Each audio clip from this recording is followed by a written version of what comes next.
Here we are with our group getting ready to go change some lives.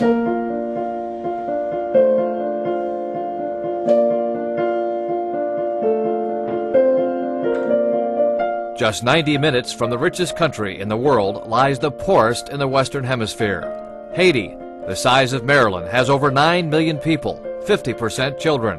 Over 1 million children suffer from chronic malnutrition, and 1 in 8 die before the age of 5. 80% of Haitians live in poverty, homeless, or in metal shacks with no electricity or running water. My heart hurts, especially for the children, to see that they're involved or captured in a cycle of poverty that their foreparents, their now parents, and now themselves have been engaged in. And I go home week after week just crying and asking God, please send help. Enter the successful real estate artist of multi-million-dollar masterpieces, Frank McKinney, feeling a tap from God to start the Caring House project. We thank God for the opportunity to be here. We thank God for every one of the children that has survived the terrible hurricane last year.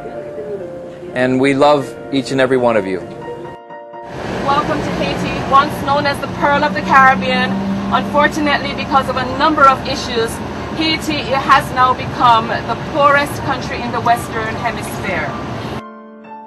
Haiti, already in the throes of a food crisis, saw 4 major tropical storms batter the country last year, killing over 800 people and doing catastrophic damage to villages like Cabaret, where the Caring House project is at work building 200 houses thanks to donors.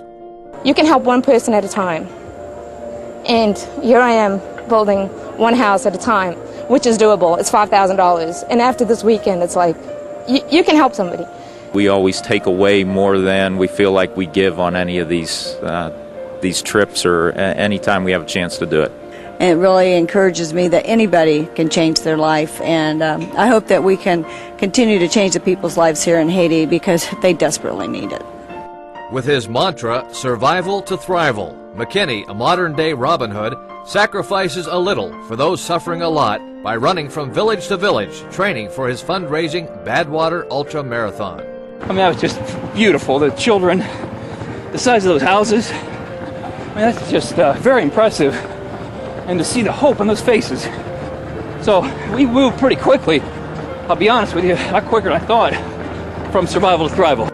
Since 2003, the Caring House has invested over $3 million in building 8 villages, with more set for completion in 2009. That's what we look forward to, is the next year is continuing to do and build on what we've been doing the last 6 years here, which is these complete self-sustaining villages that truly provide answers to people that are in the greatest of need.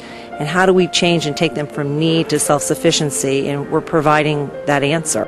Over 120 people welcomed the donors as part of their families with a ceremonial Combite blessing, celebrating the completed village of Despinos.